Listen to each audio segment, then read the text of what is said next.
everyone. This is Michelle Gramoglia, the President and CEO here at Woodland Pond, and this is my weekly address for a Tuesday. Today is Tuesday, May 6th, 2025.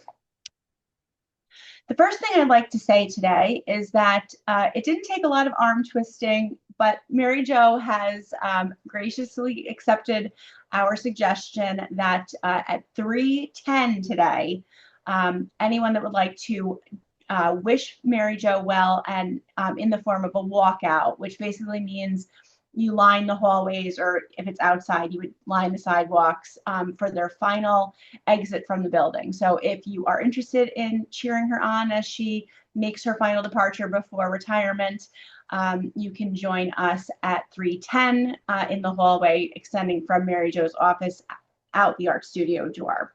Wanted to announce that. I did send an email out to certain residents today that I had their email addresses handy. Please spread the word, and we can go from there.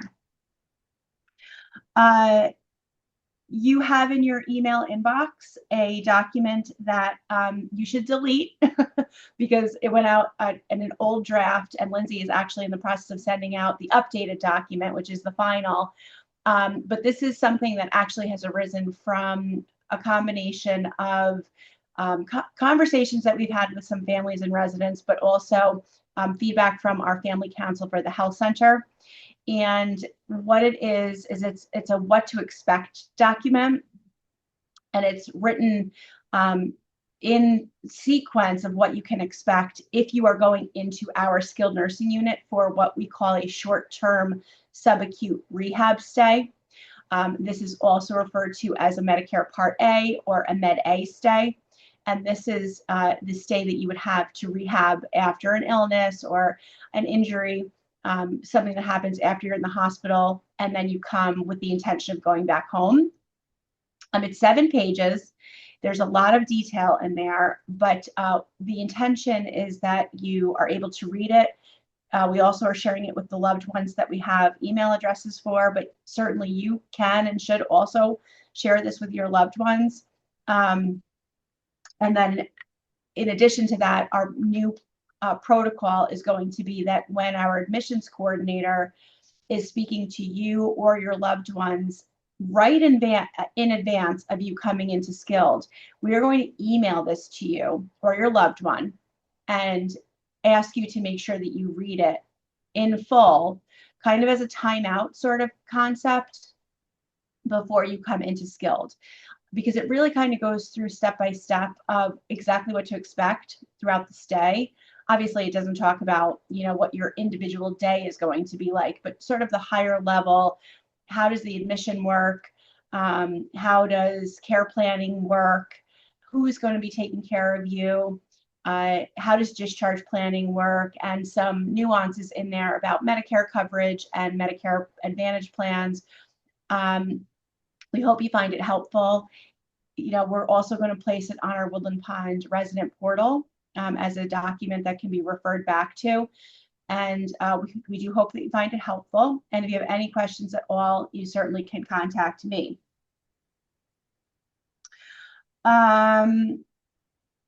Let's see. Today, we got our most recent quarterly report for compliance for the New York State minimum safe staffing standards requirements for our skilled nursing facility, aka skilled. They're always on a lag. And the most recent information, which came out today, is for the quarter ended September 30th, 2024. And we're very pleased to once again announce that for the 6th consecutive quarter since this went into effect, we are indeed compliant. Some specifics related to that.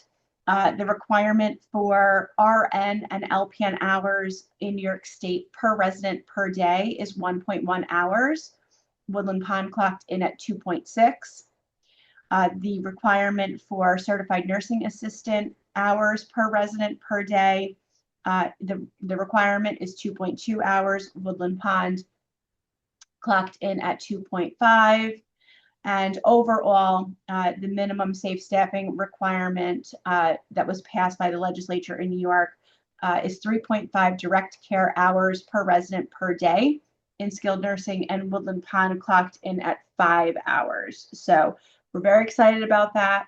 We continue to not only comply, but to exceed these staffing numbers by exponents. So we're very happy about that.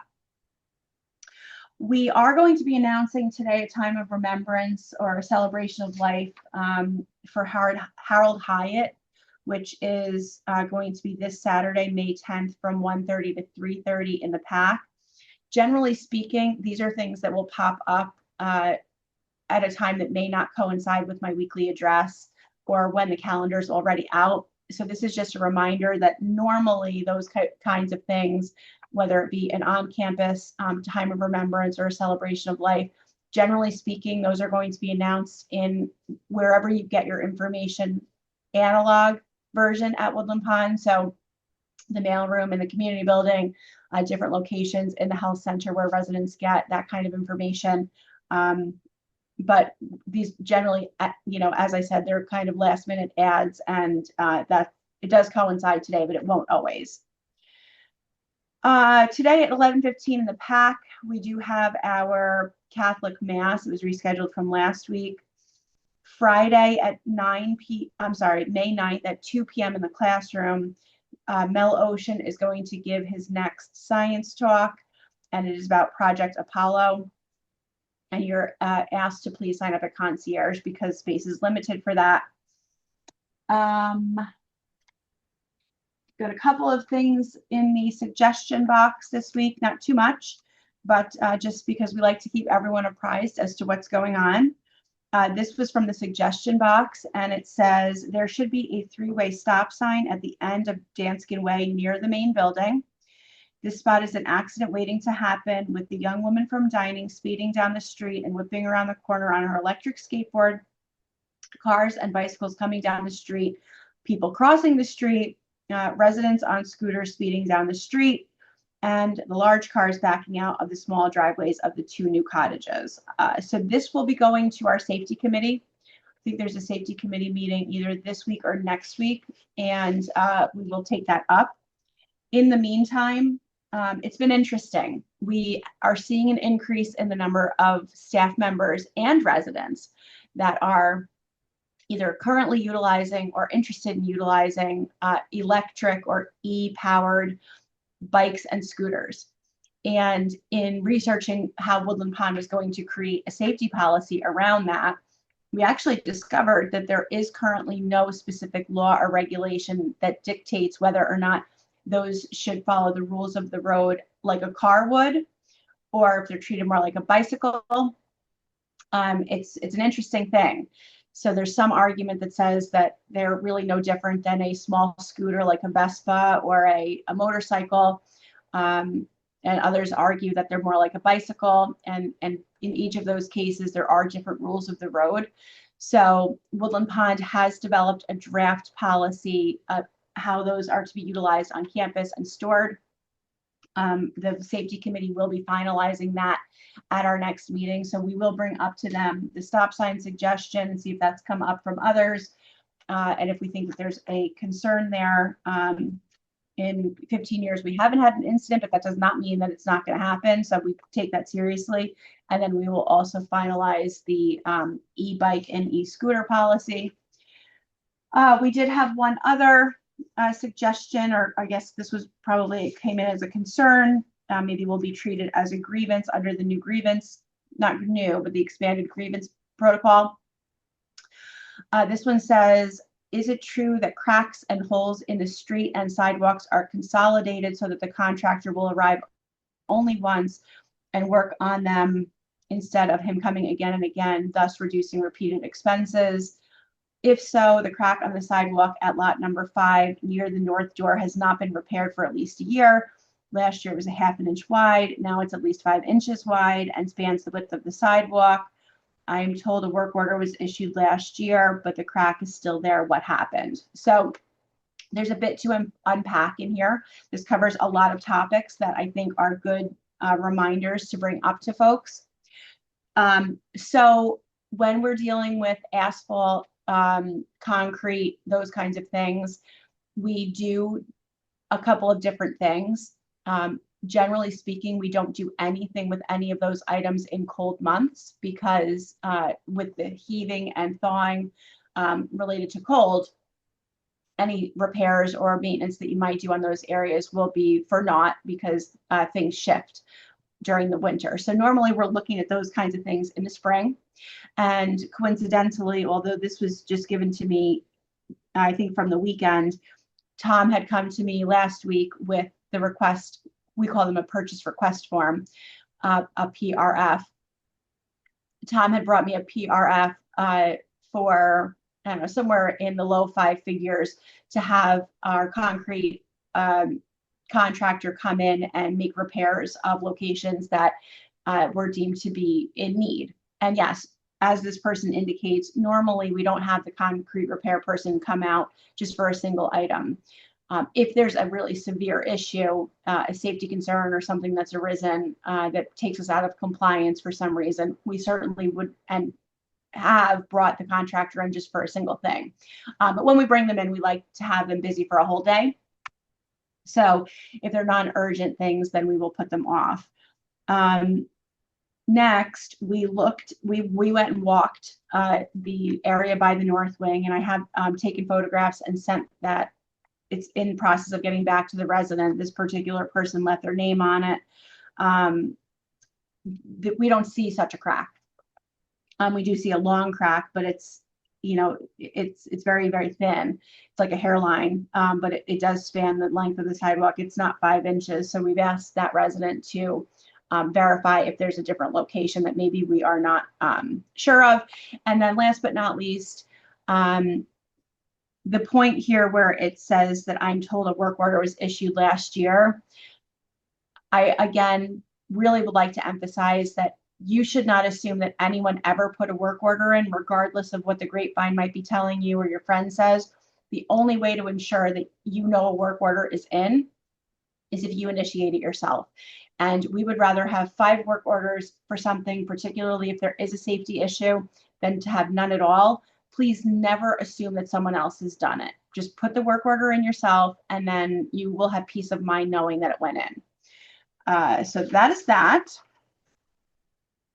Oh, incidentally, on that issue, not only do we have a concrete repair company that comes in to actually do things like they're going to do a couple of the storm water catchment systems that have cracked and some other things when they come in the next couple of weeks, but we also have a contract with a vendor that comes and grinds down locations that are uneven, don't necessarily need to be repaired because the concrete isn't compromised, but that have heaved or thawed to a point or separated to a point that they need to be shaved down or grinded down. So normally Tom will have that vendor come in, do their evaluation in the spring, and then he again gives me a PRF for that work to be completed. Again, on that note, if there are areas that you have seen or experienced that are particularly concerning or concerning at all, please put a work order in, because you often see things through a different lens than we do. Because if you're using a walker or pulling a grocery cart or whatever it is, you know, you're going to experience that in a different way than we are, but also we may not have seen it. So we do welcome your help on that. And then I did end up with did you know that Woodland Pond has a mental health and wellness committee flyer on my desk? So I'm thinking that is in the hopes that I will just remind everyone that we indeed have an official mental health and wellness committee. And like I think just about every committee on campus, this is an open committee. So you're welcome to attend, and you're encouraged to attend meetings. The next is this Friday at 10 o'clock in the art studio. And the committee has facilitated many programs and will continue to do so. I think we're going to try to schedule something about MAID, which is the medical assistance in dying. They are interested in finding out from you what topics would be helpful for Woodland Pond residents. And also on the meeting agenda for this week is a review of the recent programs, Food and Brain Health and Low Vision Resources, which were both brought to you by that committee. That is all that I have for today. I'm sorry, no, it's not. There was late breaking news. Eleanor Gregor our resident that's been here for so long, turns 104 tomorrow. And in so doing, it makes her, I believe, our second longest living resident that we've ever had. And her family has informed us that they intend to have cake available, not unlimited cake. So if you want a slice, you might want to get there early tomorrow, but during pub hours to help Eleanor celebrate 104. And so from all of us to you, Eleanor, happy, happy birthday. See you guys next week.